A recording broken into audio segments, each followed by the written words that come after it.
በጌታ የተወደዳችሁ የተከበራችሁ ተመልካቾቻችን እንደምን ቆያችሁልን? የጌታ ጸጋ ባላችሁበት ከናንተ ጋር ይሁን። ሆፕ ቻናል ኢትዮጵያ ነው እየተከታተላችሁ የምትገኙት። በተስፋ ተነሱ በሚል ርዕስ ከናይጄሪያ ሌጎስ እየተላለፈ ያለውን መሰናዶ ወደ እናንተ እያደረስን ነው የምንገኘው። ቀደም ሲል በነበረን በክፍል 1 መሰናዷችን መልካም በረከት እንዳገኛችሁ ተስፋ እናደርጋለን። ዛሬ ደግሞ ጌታ ቢፈቅድ ሁለተኛውን ክፍል ይዘን ወደ እናንተ ቀርበናል። የእግዚአብሔር መንፈስ ሁላችንም ይናገረን። ለኛ ብቻም ሳይሆን ደግሞ በዚህ አጋጣሚ ይሄን መንፈሳዊ ድግስ ሊካፈሉ ይገባቸዋል፣ በተስፋ ሊነሱ ይገባቸዋል የምንላቸውን ወገኖቻችን ደግሞ እንድንጋብዝ በዚህ አጋጣሚ እንጋብዛቸዋለን። ይሄን መሰናዶ ያዘጋጁ ወይም ደግሞ የሚያቀርቡልን ሁሉ ባሉበት እግዚአብሔር ይባርካቸው። እኛም ደግሞ ለእናንተ ደግሞ ለማድረስ የምንችለውን ሁሉ እያደረግን ነው የምንገኘው። በተለየ መልኩ ደግሞ እንደ እግዚአብሔር ፈቃድ በእግዚአብሔር መንፈስ ልባቸው ተነክቶ እያገለገሉ ያሉ የእግዚአብሔር ባሪያ ደግሞ እግዚአብሔር ሊጠቀምባቸው ጸሎት እናደርጋለን። በቃል እያገለገሉን የሚገኙት ፓስተር ፖል ዳግላስ በጀነራል ኮንፈረንስ ወይም ደግሞ በዓለም አቀፉ የአድቬንቲስት የሰባተኛ ቀን አድቬንቲስት ክርስቲያን የግምጃ ቤት ሹም የሆኑት ፓስተር ፖል ዳግላስ ናቸው። እግዚአብሔር ይባርካቸው። በተለየ መልኩ እግዚአብሔርን እያገለገሉ ይገኛሉ። ብዙዎች እየተባረኩ እንዳሉ እያየን ነው። እናንተም ባላችሁበት የዚህ በረከት ተካፋይ ለመሆን ደግሞ ፈቃዳችሁ ስለሆነ እግዚአብሔር ይባርካችሁ። እኛም በቀጥታ በሆፕ ቻናል ኢትዮጵያ በአማርኛ በመተርጎም ወደ እናንተ እናደርሳለን። በዚህ አጋጣሚ በትግርኛም በኦሮምኛም ተተርጉሞ በልዩ ልዩ የሚዲያ አማራጮችም እየቀረበ ነው የሚገኘው። ወገኖች ባላችሁበት ቦታ ሁሉ ይሄን ተስፋ እንድትካፈሉ እንጋብዛችኋለን። መሪ ቃሉ የሚናገረው በተስፋ ተነሱ የሚል ነው እና በዚህ ዘመን በተለየ መልኩ በተስፋ መነሳት እንድንችል የሚረዳን ይህ የእግዚአብሔር ቃል ነውና በዚህ ላይ ተመስርተን በተስፋ በመነሳት እግዚአብሔር ወዳዘጋጀልን ዘላለማዊ ተስፋ መዳረስ እንድንችል እግዚአብሔር ሁላችንም ይርዳን። ዛሬ በተለየ መልኩ ደግሞ በቤትና ቤተሰብ ወይም ደግሞ ቤተሰብ ትዳርን በተመለከተ ደግሞ ሊያስተምሩ ወይም ደግሞ መልእክት ሊያስተላልፉ የተዘጋጁት ፓስተር አፍላሪን ይገኛሉ። እሳቸው ደግሞ መልእክት ያስተላልፋሉ። እንዳውም ርዕሱ የሚለው 5 የፍቅር ቋንቋዎች የሚል ነው። እሳቸው መጀመሪያ ያንን ያቀርቡልናል። ከዛ በመቀጠል ግን በተለየ መልኩ ደግሞ የእግዚአብሔርን ቃል የምንሰማበት ጊዜ ይሆናል። ዛሬ ፓስተር ፖል ዳግላስ ይዘውልን የሚቀርቡት ቃል በተለየ መልኩ መጽሐፍ ቅዱስ ሊታመን ይችላል ወይ የሚል ቃል ይዘው ነው እና በጣም የሚገርም ነው። የብዙ ሰዎች ጥያቄ ነው እና ይሄን ርዕሰ ጉዳይ ነው ይዘው የሚቀርቡትና እግዚአብሔር በመንፈሱ እንግዲህ ሁላችንም ይናገረን። ሁለቱንም መልእክቶች እንግዲህ ወደ እናንተ ካስተላለፍን በኋላ መጨረሻ ላይ እንገናኛለን። ለሚኖራችሁ ማንኛውም አስተያየትና ጥቆማ ጻፉልን፣ ደውሉልን። ልናስተናግዳችሁ በጉጉት እንጠብቃችኋለን። የእግዚአብሔር መንፈስ ባለንበት ከሁላችንም ጋር ሆኖ መልካም የሆነ መንፈሳዊ በረከት ማግኘት እንድንችል እግዚአብሔር ይርዳን። ሰላም ሁኑልን።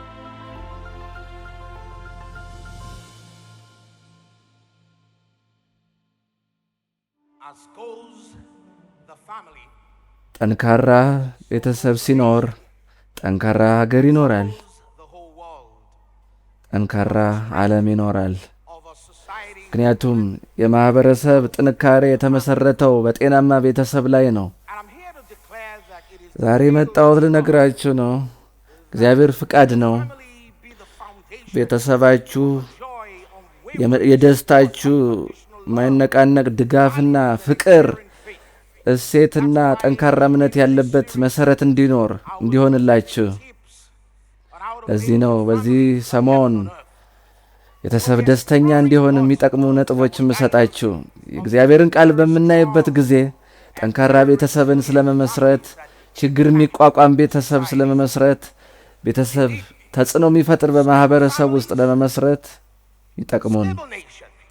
ተረጋጋ ቤተሰብ ተረጋጋ ሀገር ይፈጥራል።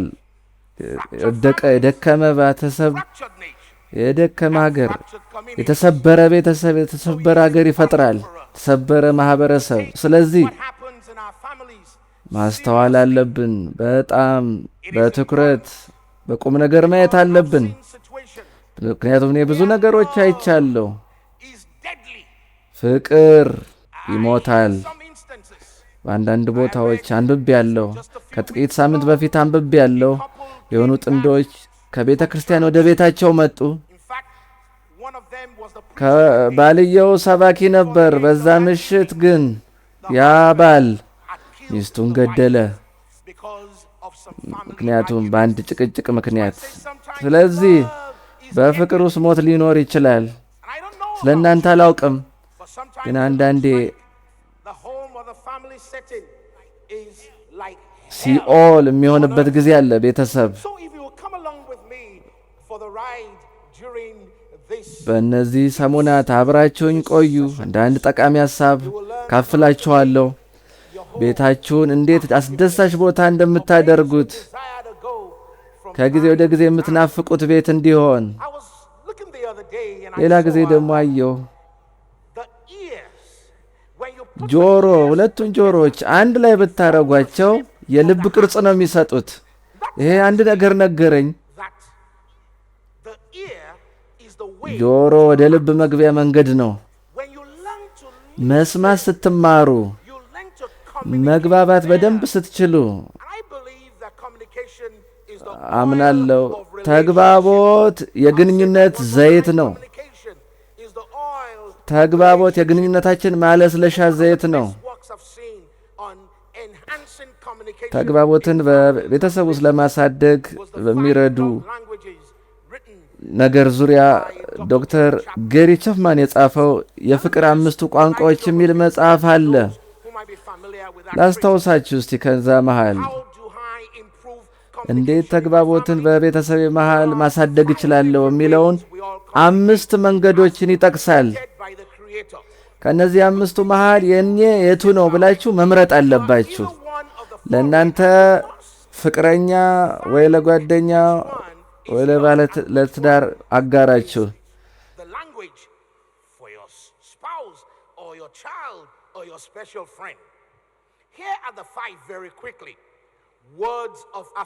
የመጀመሪያው የፍቅር ቃላትን መናገር።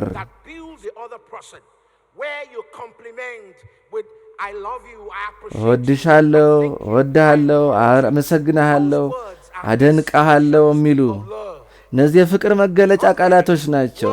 በተቃራኒው ቃላቶች ልብን ሊመቱ ይችላሉ።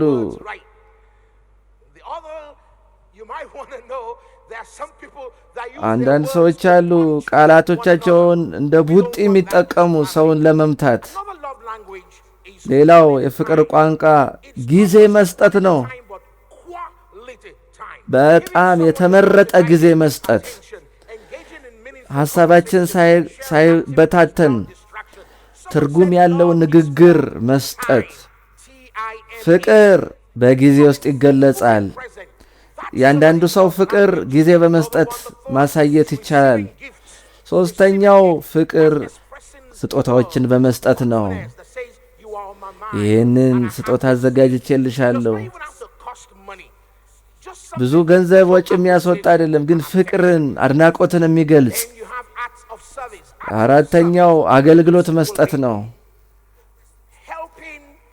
በቤት ውስጥ ኃላፊነት ወስዶ በሥራ ማገዝ። ምግብ በማብሰል ሊሆን ይችላል። ልብሶችን በማጠብ ቆሻሻን በማስወገድ ሊሆን ይችላል። በትንሽ ተግባር ግን ትልቅ ተጽዕኖ መፍጠር ትችላላችሁ። ወንዶች አታምልጡ ከዕቃ ማጠብ። እኔ ያስደስተኛል ዕቃ ማጠብ። መጨረሻው ደግሞ ንክኪ ነው፣ አካላዊ ንክኪ። ያ የሚያስተላልፈው መልእክት ካለ እጅ መያዝ፣ ማቀፍ፣ የፍቅር ንክኪ ፈውስ ያመጣል። ንግግር ቃላት የማይናገሩትን ነገር ንክኪ፣ አካላዊ ንክኪ ይገልጻል። ላስታውሳችሁ ፈልጋለሁ። የፍቅር ቃላትን መናገር፣ ስጦታ መስጠት፣ የፍቅር አገልግሎት ማድረግ፣ አካላዊ ንክኪ። አንድ ታሪክ ልንገራችሁ ስለ አንድ ሰው ከሩቅ መንገድ የመጣ ከዚያም በኋላ ልጆቹ ተቀበሉት፣ 5 ልጆቹ። አሁን የ5 የተለያዩ ልጆች የፍቅር ቋንቋቸውን አስተውሉ። የመጀመሪያው ልጅ አባዬ በጣም ናፍቄ ያለው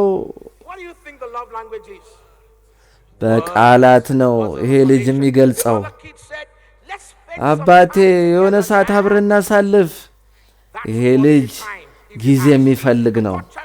ሶስተኛው ደግሞ ምን አመጣህልኝ አባቴ ይላል። የዚህ ልጅ የፍቅር ቋንቋ ምንድን ነው? ስጦታ ነው። የቀጣዩ ልጅ ደግሞ አባቴ ዕቃህን ሊያዝልህ፣ ሻንጣህን ሊያዝልህ። የዚህ ልጅ የፍቅር ቋንቋው ምንድን ነው? አልሰማችሁ? አገልግሎት ነው፣ ተግባር። አምስተኛው ደግሞ ይዞ አልለቅም ይላል አባቱን። ይሄ ደግሞ የምን ቋንቋ ነው? የአካላዊ ንክኪ ቋንቋ ነው። በሁሉም ቋንቋ ከልጅነታችን እስከምናድግ ድረስ በእነዚህ በአምስት ቋንቋዎች ናቸው ፍቅርን የምንቀበለው ወይም የምንገልጸው።